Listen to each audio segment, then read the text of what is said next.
योग केवल हमारे देश में ही नहीं बल्कि विश्व के बहुत से अन्य भागों में भी लोकप्रिय हो गया है।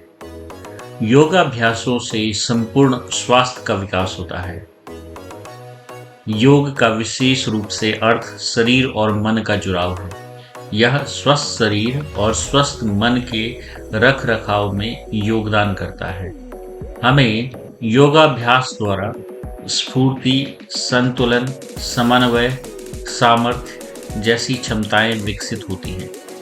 ये शारीरिक, मानसिक और भावनात्मक स्वास्थ्य को भी सुधारता है। यह शरीर के सभी तंत्रों को बेहतर ढंग से कार्य करने में सहायक होता है।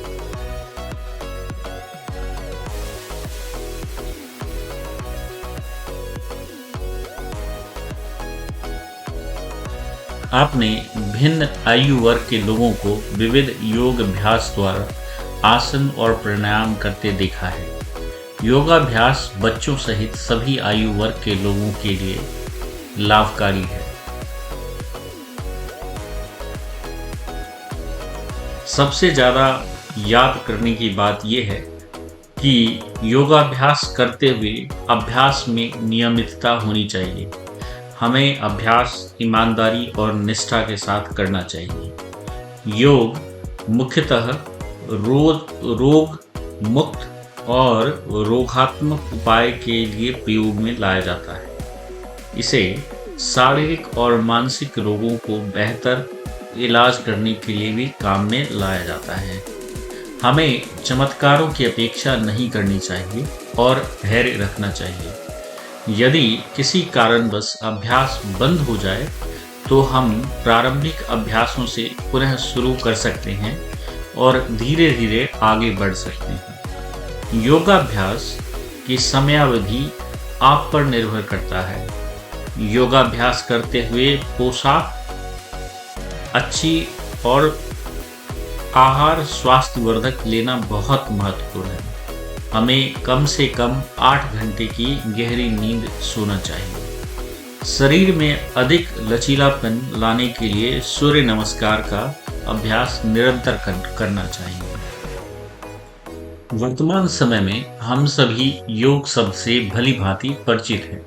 चाहे बच्चा हो, जवान हो, वृद्ध हो, स्त्री हो, पुरुष हो, हर उम्र का व्यक्ति अपने अनुसार योग शब्द से कुछ ना कुछ अर्थ ग्रहण करता है, क्योंकि योग के महत्व इसके उपयोग से किसी के द्वारा भी इनकार नहीं किया जा सकता। योग को हम सच्चे अर्थों में अपने जीवन में ग्रहण कर व्यवहारिक दृष्टि से इसे अपने लिए उपयोगी बना सकते हैं। इसके लिए बहुत ही आवश्यक है कि इसके सही अर्थ को जानें और समझें। बिना इसको जाने या समझे हम योग के उद्देश्य को नहीं समझ सकते हैं और उसे पूरा नहीं कर सकते हैं। अतः योग का अर्थ, परिभाषा, उद्देश्य एवं महत्व को जानना बहुत जरूरी है। हम योग शब्द को गहराई से जानने, समझने, उद्देश्य एवं महत्ता को समझने की कोशिश करेंगे। कोई व्यक्ति अपने प्रति पूरी तरह सजग होकर अपने चित्त में संचित जन्म जन्मांतर के जो कर्म संस्कार अर्थात पाप पुण्य के रूप में अब तक के जन्मों में जो भी कर्म हुए हैं, उन सभी कर्मों का क्षय करके, भोग करके जब अपने आत्म स्वरूप में स्थिर हो जाता है, अर्थात उसे यह बोध हो जाता है कि मैं पंच महाभूतों से बना यह नष्ट होने वाला शरीर नहीं हूँ, अपितु परमात्मा का अभिन्न अंश आत्मा हूँ, इसे ही सच्चे अर्थों में योग कहा जाता है। इसी योग को योगियों ने, आचार्यों ने अलग अलग ढंग से समझाने का प्रयास किया है। आपके मन में कई प्रकार की जिज्ञासाएं उत्पन्न हो रही होंगी, जैसे इस योग शब्द की उत्पत्ति किस प्रकार से हुई, इसे किस ढंग से परिभाषित किया गया है, क्या योग का आध्यात्मिक महत्व ही है या इसे हम अपने दिन प्रतिदिन की जिंदगी में भी अपना सकते हैं। योग विद्या के प्रणेता कौन है, अर्थात सर्वप्रथम किसके द्वारा इसका प्रतिपादन किया गया, इत्यादि। आपकी इन्हीं जिज्ञासाओं का समाधान मैं इन योग के कार्यक्रमों में करने वाला हूँ।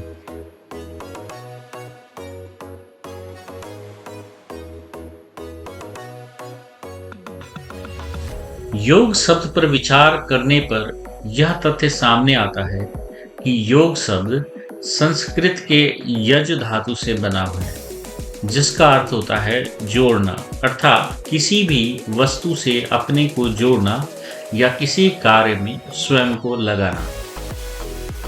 पनीनी पाठ का विस्तृत अध्ययन करें तो उसमें युज धातु है। युज समाधो दिवादिग्नीय, युजुर योगो रुधाग्नीय, युज संयमेन चुरादिग्नीय। युज समाधो दिवादिग्नीय, दिवादिग्नीय युज धातु का अर्थ है समाधि। समाधि का प्रत्यय अर्थ है सम्यक स्थापित, अर्थात जब प्रगाढ़ संयोजन सुषुम्ना अर्थात ब्रह्मनाड़ी से होता है, वह स्थिति समाधि की होती है। दूसरे अर्थों में युज समाधो का अर्थ है समाधि की सिद्धि के लिए जुड़ना या समाधि की प्राप्ति के लिए जो भी साधनाएं शास्त्रों में बताई गई है, उन साधनाओं को अपने जीवन में अपनाना ही योग का पहला अर्थ है। दूसरा, युजर योगो रुधादिग्नीय। रुधादिग्नीय युज धातु का अर्थ है जुड़ना, जोड़ना, मिलना, मेल करना। युजर योगो का अर्थ है संयोग करना, अर्थात इस दुख रूप संसार से वियोग और ईश्वर से संयोग का नाम ही योग है। इसका वर्णन श्रीमद् भगवद गीता में इस प्रकार किया गया है। तम विद्याद दुख संयोग वियोग योग संगीतम, अर्थात इस दुख रूप संसार के संयोग से रहित होने का नाम ही योग है। वह साधन जिसके द्वारा परमात्मा के साथ ज्ञानपूर्वक संयोग होता है जीवात्मा को। इस प्रकार योग का अर्थ जीवात्मा का परमात्मा के साथ संयोग है। तीसरा अर्थ युज संयमन चुरादिग्नीय। चुरादिग्नीय युज धातु का अर्थ है संयमन, अर्थात मन का संयम या मन का नियमन। इस प्रकार युज संयमन का अर्थ है मन का नियमन करना ही योग है। मन को संयमित करना ही योग है तथा यह मन को नियंत्रित करने की विद्या ही योग है। इस प्रकार योग का अर्थ बनता है योग साधनाओं को अपनाते हुए मन को नियंत्रित कर संयमित कर आत्मा का परमात्मा से मिलन ही योग है। भारतीय दर्शन में योग विद्या का महत्वपूर्ण स्थान है। यह विद्या सभी विद्याओं से सर्वोपरि व विशेष स्थान रखती है। योग विद्या से संबंधित ज्ञान सभी भारतीय ग्रंथ में अनेक स्थानों पर देखने को मिलता है। वेद, पुराण, उपनिषद, श्रीमद् भगवद गीता आदि प्राचीन ग्रंथों में योग विद्या विद्यमान है। प्राचीन ग्रंथों में योग विद्या को किस प्रकार परिभाषित किया गया है, आइए इसके बारे में अध्ययन करते हैं। योग सूत्र के प्रणेता महर्षि पतंजलि ने योग की निम्न परिभाषा दी है। योगश्चित्त वृत्ति निरोधा, अर्थात चित्त की वृत्तियों का सर्वथा अभाव ही योग है। चित्त का तात्पर्य यहाँ अंतःकरण से है। ज्ञानेंद्रियों द्वारा जब विषयों को ग्रहण किया जाता है, ज्ञानेंद्रियों द्वारा अर्जित ज्ञान को मन आत्मा तक पहुँचाता है। आत्मा उसे साक्षी भाव से देखता है। बुद्धि व अहंकार विषय का निश्चय करके उसमें कर्तव्य भाव आता है। इस संपूर्ण क्रिया में चित्त में जो प्रतिबिंब बनता है वही वृत्ति कहलाती है। चित्त हमारे दर्पण की भांति होता है, अतः विषय उसमें आकर प्रतिबिंब होता है। महर्षि व्यास के अनुसार योग समाधि। महर्षि व्यास ने योग को परिभाषित करते हुए कहा है योग नाम समाधि का है, जिसका भाव यह है कि समाधि द्वारा जीवात्मा उस सत चित आनंद स्वरूप ब्रह्म का साक्षात्कार करे, और यही योग है। पंडित श्री राम शर्मा आचार्य के अनुसार जीवन जीने की कला ही योग है। मनुस्मृति के अनुसार ध्यान योगेन सम्यश्यद गतिशयनांतरात्मनः, ध्यान योग से ही योग आत्मा को जाना जा सकता है। अतः योग परायण ध्यान होना चाहिए। कठोपनिषद के अनुसार जब चेतना निश्चेष्ट मन शांत बुद्धि स्थिर हो जाती है, ज्ञानी इस स्थिति को सर्वोच्च स्थिति मानते हैं। चेतना और मन के दृढ़ निश्चय को ही योग कहते हैं। अर्थात जब पांचों ज्ञानेंद्रियां मन के साथ स्थिर हो जाती हैं और मन निश्चल बुद्धि के साथ आ मिलता है, इस अवस्था को परम गति कहते हैं। इंद्रियों की स्थिर आधारना ही योग है।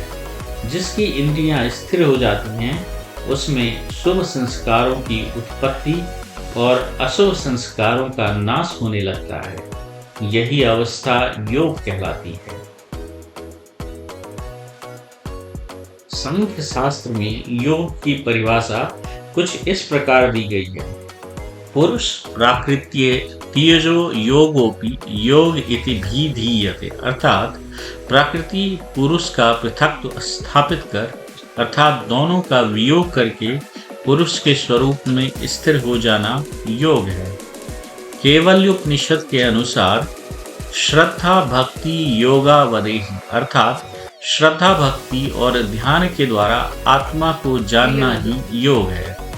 यज्ञवल्क्य स्मृति के अनुसार संयोगो योग इत्युक्तो जीवात्मा परमात्मने, अर्थात जीवात्मा परमात्मा के मिलन को योग कहते हैं। अज्ञान के कारण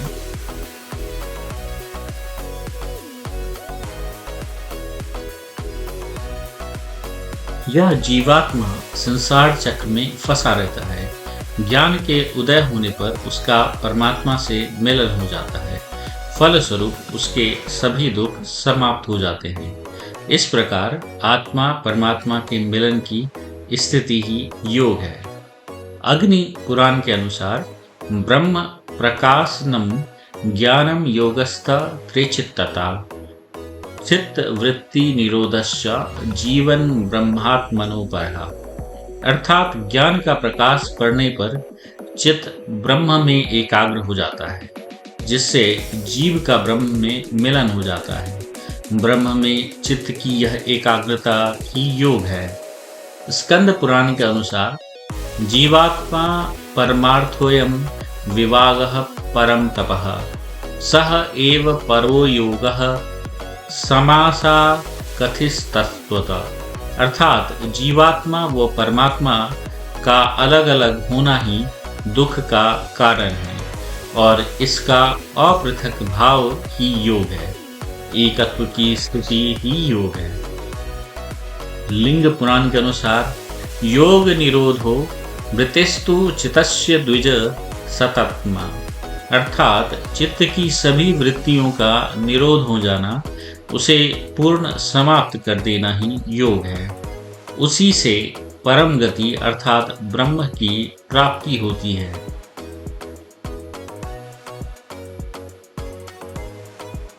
वैशेषिक दर्शन में योग को इस तरह से परिभाषित किया है। तदनारंभा आत्मस्य मनसी शरीरस्य दुखाभाव संयोग, अर्थात मन आत्मा में स्थिर होने पर उसके मन के काय का अनारंभ है, वह योग है। श्रीमद् भगवद गीता के अनुसार योगस्थः कुरु कर्माणि संग त्यक्त्वा धनंजय सिद्धया सिद्धयो समो भूत्वा समत्वम योग उच्यते, अर्थात योग में स्थिर होकर कर्म फल का त्याग कर और सिद्ध असिद्ध में सम होकर कर्मों को करना, यही समता योग कहलाती है। बुद्धि योग जहातिहा उभय सुकृत दुष्कृते तस्माद्योगाय युजस्व योगः कर्मसु कौशलम। अर्थात कर्मों में कुशलता का नाम ही योग है। कर्मों की कुशलता का तात्पर्य यह है कि हमें कर्म इस प्रकार से करना चाहिए कि वे बंधन का कारण ना बने।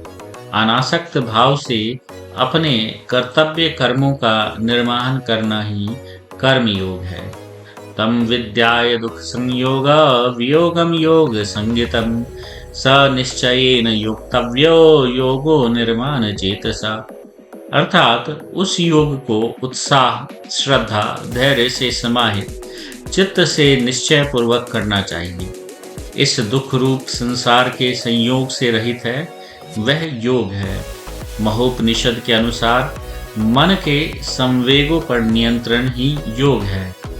महर्षि अरविंद के अनुसार जीवन को बिना खोए भगवान की प्राप्ति योग है। स्वामी विवेकानंद के अनुसार प्राचीन आर्ट्स ग्रंथों का अध्ययन ही योग है। गुरु ग्रंथ साहिब के अनुसार निस्वार्थ भावना से कर्म करना ही सच्चे धर्म का पालन है और यही वास्तविक योग है। रागे राघव अपनी पुस्तक गोरखनाथ और उनका युग में कहते हैं, शिव व शक्ति के मिलन को योग कहते हैं। योग वशिष्ठ में योग को इस तरह परिभाषित किया गया है। संसार सागर से पार होने की युक्ति का नाम ही योग है। महर्षि वशिष्ठ का कथन है कि योग के द्वारा मनुष्य अपने वास्तविक स्वरूप सत चित आनंद का अनुभव कर लेता है। महोपनिषद के अनुसार मनः प्रस्मनोपायो योगो इत्याभिधीयते। अर्थात मन के प्रस्मन का उपाय ही योग है। मन का प्रस्मन अर्थात मन का रम जाना या स्थिर हो जाना ही योग है।